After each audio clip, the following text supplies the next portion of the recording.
A body is pulled from the ocean. Who is he? How did he end up there? So begins the story of a con man who couldn't stop lying. We'll get murder, stolen identities, fine art, and a diaper stuffed with gold bars. Nappy. We're, It's a nappy. we're Stuffed with gold bars. previewing Sea of Lies.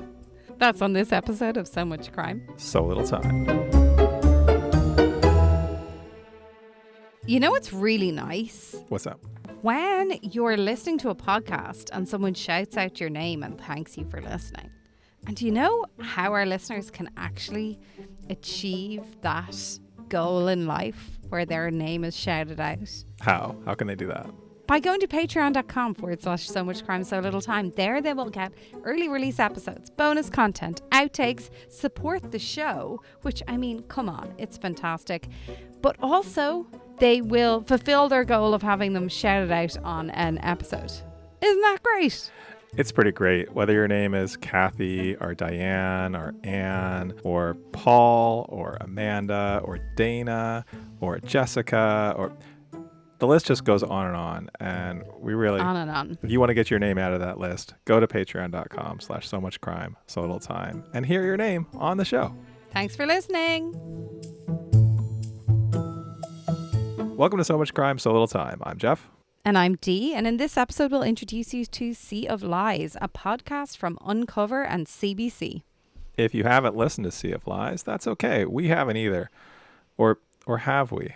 What's true and what's a lie? I don't really know. Oh, God. While Jeff works on that, we're going to introduce Sea of Lies and talk about episode 1. There will be no spoilers for what's to come. You'll also find a link to Sea of Lies in our show notes, or not. Who can say? In our next episode, we'll discuss the whole series. I swear he won't do that the whole way through. But right now, we just want to decide if this is a crime that's worth your time. Or will I? All right, Oh, Dee. God, it's going to be a long night. Before we get to Sea of Lies, I think we got to place ourselves and when this crime originally happened. So let's hop in the time machine. This crime happened back on July 28th, 1996.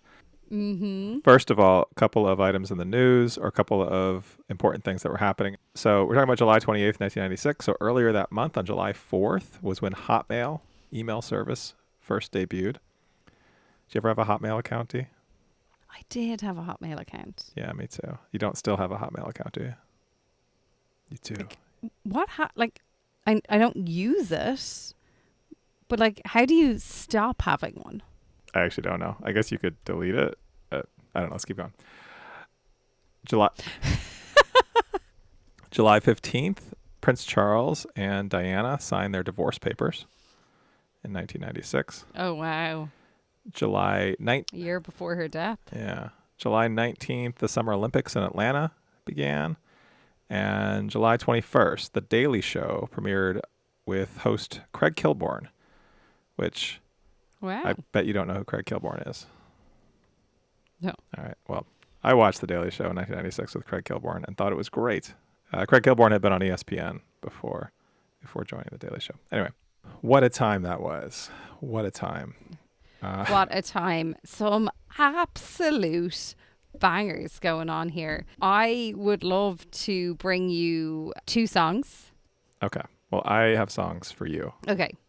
So I'm going to do the first song, which was number 1 just after this crime occurred on the 2nd of August in the UK. Okay. And I have no idea if this made its way over to this side of the ocean. But anyway, the ocean, the only ocean. I'm sitting here in the boring room. It's just another rainy Sunday afternoon. I'm wasting my time. I got nothing to do. I'm hanging around. I'm waiting for you. But nothing ever happens. And I wonder. This sounds familiar.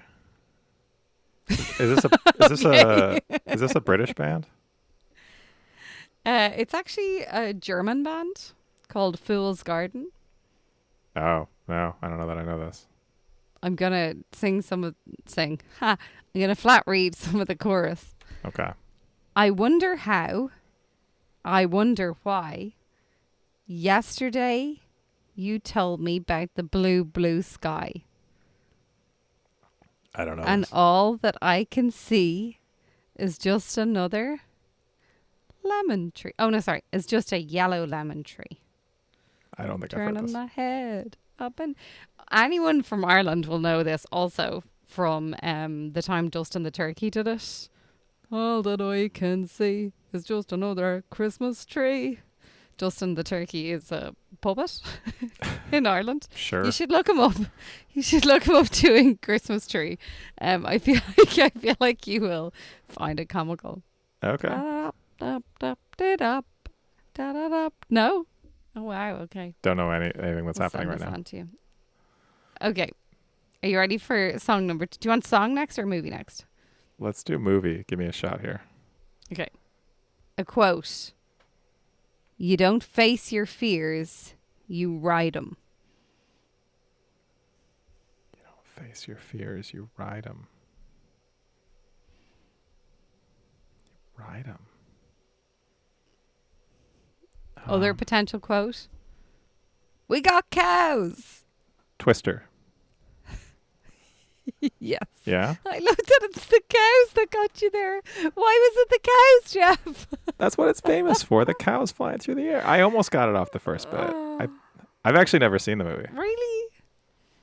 Oh, interesting. That feels like a movie you would have seen. 100%. I don't know why I didn't see it. It's definitely a movie I would have seen, but didn't see it. Do you want to do your other song or do you want me to jump in? Okay. No, I want to do another song. I'm just trying to get a good spot for it. Okay.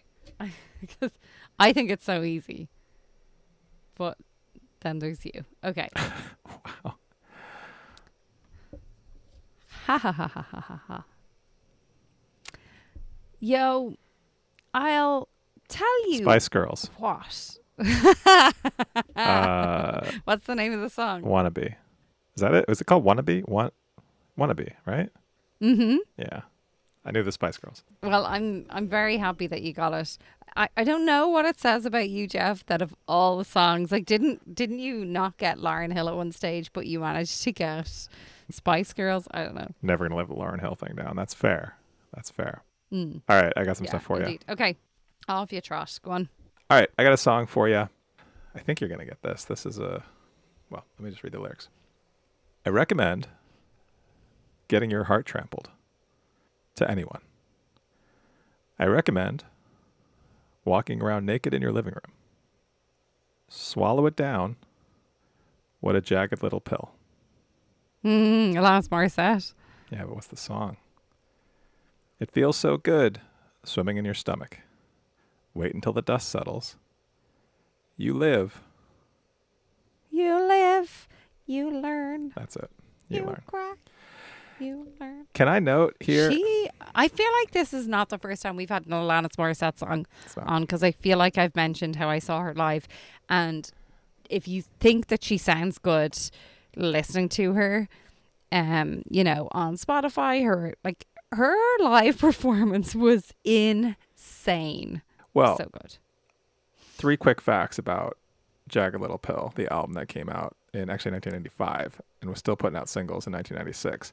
First of all, it's one of the top 15 albums for sales all time. Like if you look at I mean, it's insane. It's such a good album. You Learn was the 4th of 6 singles. And you know all 6 of those songs. They were all big hits. And only Whitney Houston for the Bodyguard soundtrack and Shania Twain for Come On Over are the only women to have higher selling albums than Jagged Little Pill by Alanis Morissette. It's, Wow. one of the biggest albums of all time. All right, that was our time machine for today.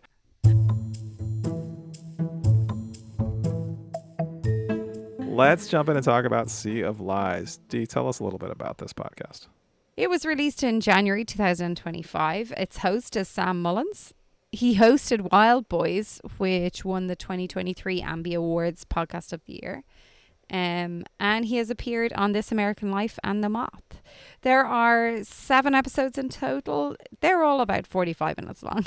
So let's talk about what happens in the first episode. So the first episode is called Luck or Something Like It. And I had a hard time boiling this down to a couple of bullets. But basically, here's the quick version. There's a fisherman and his son. I'm going to run through this real quick. Okay. There's a fisherman and his... You have so many random pieces of information in here. But anyway, go on. I spent a solid... I'm going to set a timer. Go. All right. A fisherman and his son pull up a dead body from the bottom of the ocean. The body has a tattoo on his hand. He has a Rolex, no ID. Cops eventually figure out that the Rolex was registered to someone named Ron J. Platt. He'd apparently been in the process of moving to France. The police track down the reference that he'd put when he'd rented a flat, somebody named David Davis.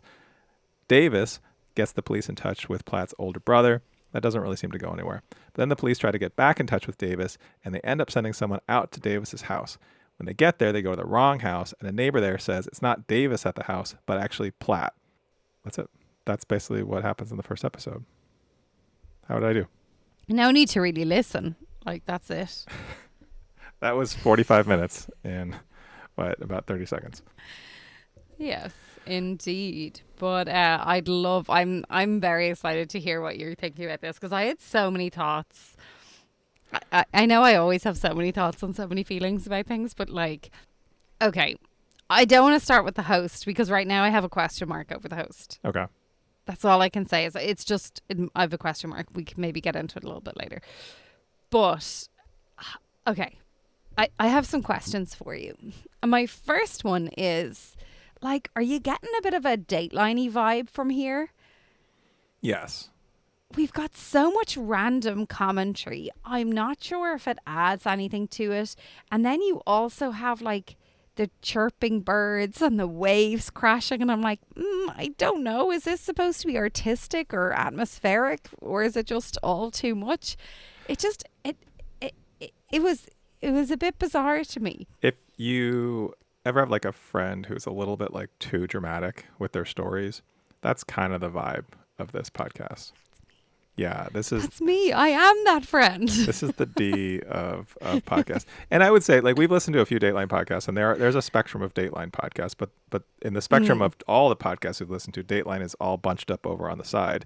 And this is somewhere in that territory of, it's a little much. There's a lot of little jokey asides.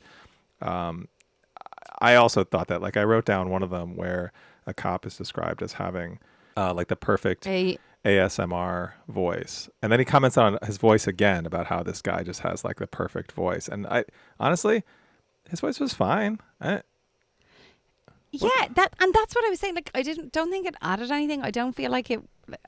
I don't think it was just weird. There was the same with at one point he was talking about someone being from Liverpool, and he was like, a Scouser. I'm like, okay, it's such a random thing to say. Yeah. Like, it's like, I know this word. This word makes it feel like I know what I'm talking about, so I'm going to say this word. Like, it was just it felt weird. It didn't feel maybe natural. Like, I didn't feel like the flow was there naturally. Even though the story itself, I mean, it's fascinating. Like, I can't, not to jump to the end, but I can't wait to hear what's happening next. Like, it's really interesting. But I was more interested when I was hearing the dialogue from, the kind of primary sources as opposed to hearing the narration. Which we heard a lot of. We heard the son of the fisherman who was on the boat. That was interesting. We heard a bunch of these cops who were involved in the investigation. I think that was great.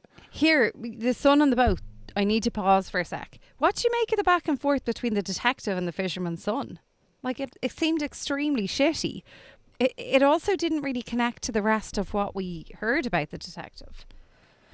Oh, so this is when the son suggests that they might be able to figure out who this body is based on the Rolex. Based on the engraving. Yes. And he's like, you're listening to too much, you're watching too much fucking Inspector Morse, which I find that so funny. Like, surely there was like, if you're looking at a teenager at that stage,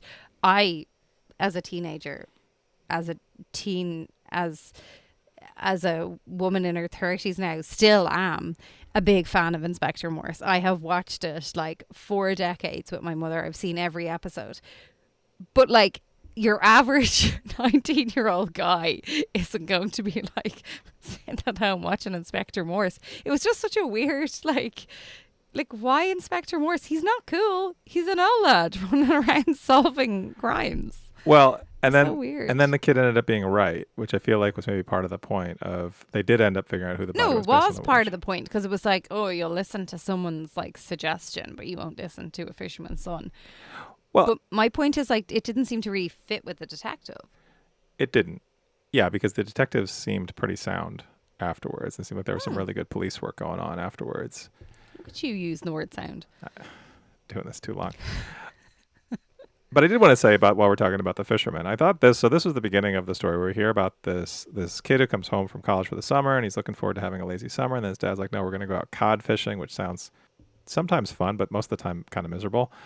And then they find this body. And I feel like this was really effective where we heard about like how they end up pulling up this body in their fish net and they have to decide like, okay, if we call this in, we basically lose a day's pay and we get caught up in this whole thing and it could lead to other problems for us.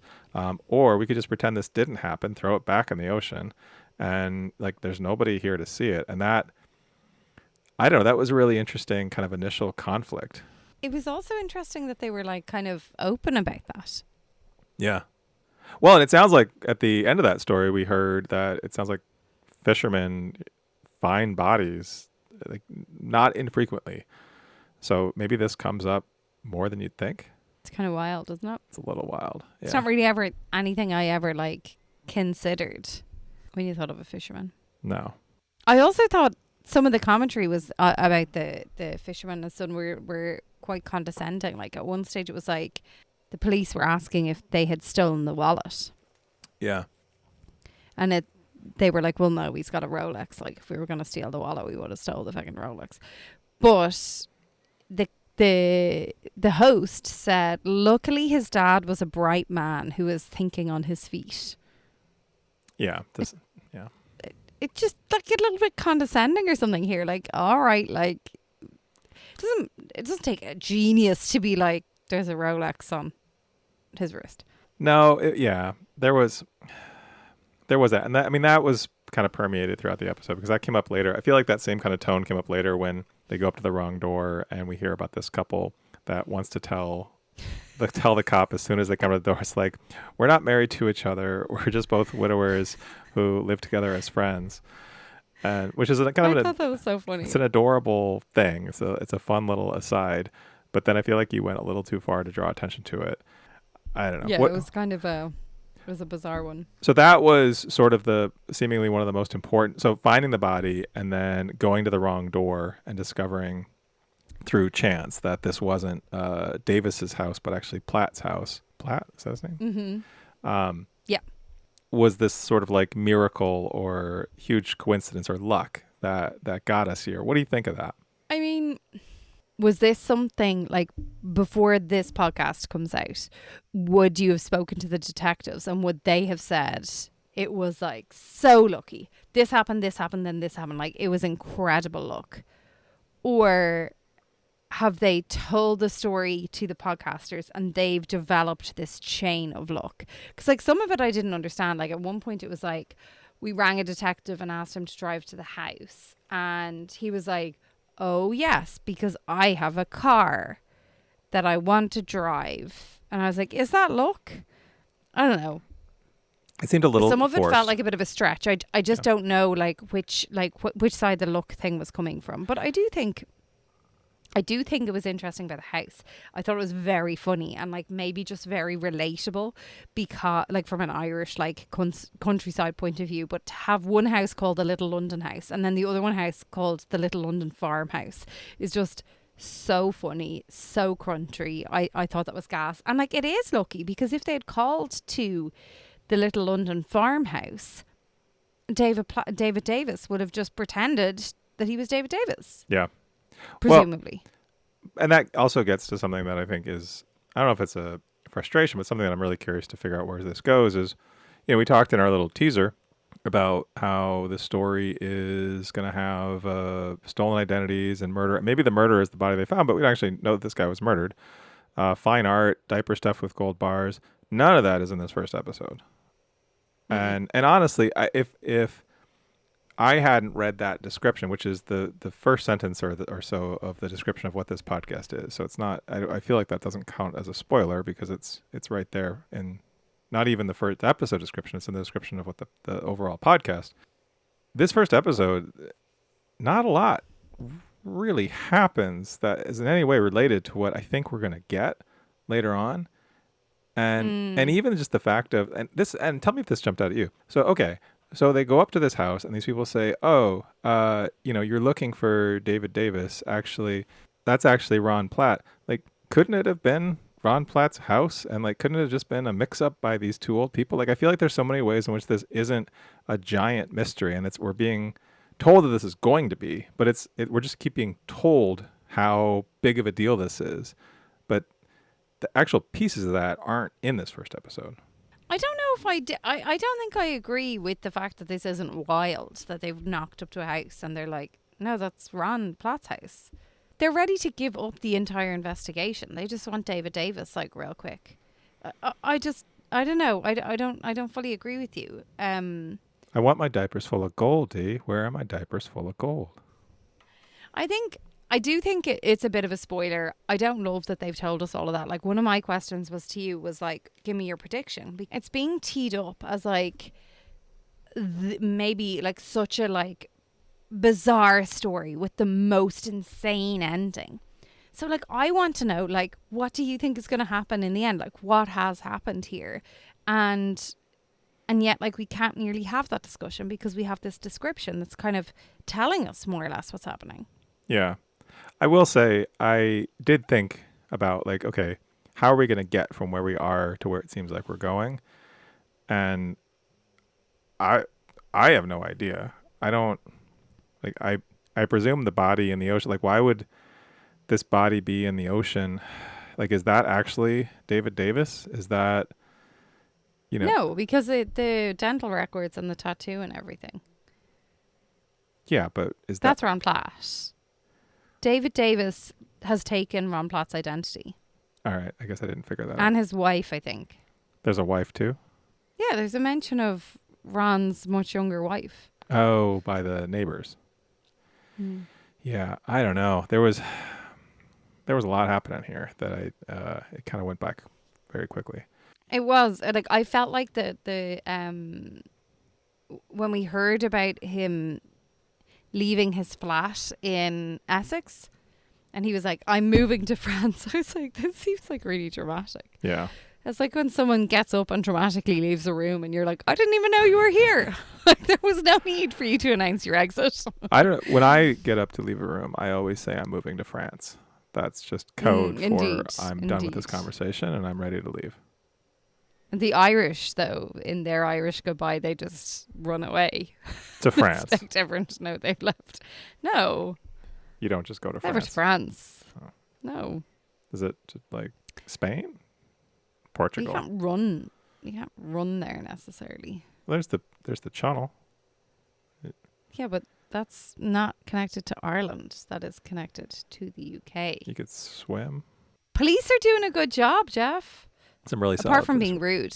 Yeah. But there's like some really solid police work.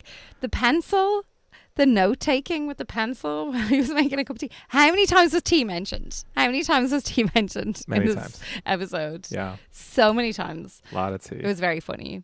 I was like, in true English crime fashion, there is like, what's a high stakes scene involving tea. It's not really high stakes. It's a freaking friendly phone call. Yeah. Like, I was like, it's a bit dramatic. Yeah. It's a bit dramatic. Yeah. Understand. So you have a question mark next to Sam Mullins, but I feel like we've been talking about his style as being a little bit Dateline-y. Yeah. Like, maybe I'll start to enjoy it. I do feel like I often find hosts a little bit much in episode 1. By the time we get to the rest of the episodes, I'm like, oh, I really like them. Sorry about that, buddy. So maybe that's what's going to happen here. Yeah, maybe he'll grow on us. I don't know. Right now, he's coming off a little smarmy. I want to jump back to something we were talking about earlier. You're saying that Ron J. Platt is alive and David Davis is the body they found, but they talked to Platt. No.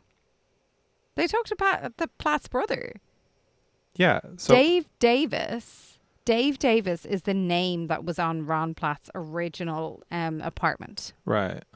In Essex. Yeah. He was the reference. Yes. What I'm saying is that Ron Platt obviously went and moved. No. What I'm saying is that Dave Davis brought Ron out on his boat and killed him and has taken whatever money he has, whatever things he has, and he has taken stuff from him. Maybe he took an investment from him for this what was it, TV repair shop he was setting up in France? But didn't we hear that Davis was the rich one and Platt was the one who needed money? He's the one that's rich because he's the con man. I don't understand the con yet.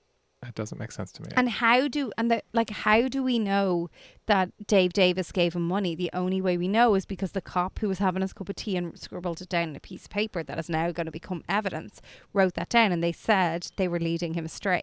So he says I gave him money, but what's going to transpire is that Ron gave Dave Davis all his money, and now Dave Davis is living under Ron's name. Okay. I followed that. At what point did you stop following me? No, I followed it, but I didn't get any of that. You know what I suggest? Go watch some Inspector Morse. You'll be good. I have never seen I know of Inspector Morse. Never seen it. So, I remember, I think I've watched the last episode twice or three times, and I was so devastated. It was very sad. All right, I will check it out. All right, do you feel like this is going to be worth your time? How excited are you to keep listening? I don't know if I'm loving the format and the host and that the style of the podcast, but the story itself I'm here for. Yeah, absolutely. So we'll see. Yeah, I think maybe they'll win me over. It seems like a bonkers enough story that it should be fun. I mean, it's a con man story. Those are usually really wild, and I mean, there's something interesting about them. So, I also want to note that this part of why we're covering this podcast is because it's been raved about and it's been super popular. So we were interested to check it out. So if you're listening to it, definitely let us know your thoughts. We'd love to hear from you about it. And shout out to Linda for the recommendation to cover it. We love when our listeners reach out to us and say, hey, I'm in the middle of something. You have to review it. And just like Linda, why not reach out to us? Give us suggestions, leave a comment, let us know your thoughts and feelings. Do you absolutely disagree with me or Jeff? You probably disagree with Jeff because he's wrong most of the time. But tell us about it. Tell us, put it in writing so that we can discuss it live on air. And don't forget to tell some friends, family, neighbours, anyone who has a device that can listen to us on. Thank you. So who is Ron Platt? Is he dead? Are there two of him? And when do we get the nappies with the gold bars? We'll recap all of Sea of Lies. That's on the next So Much Crime. So Little Time.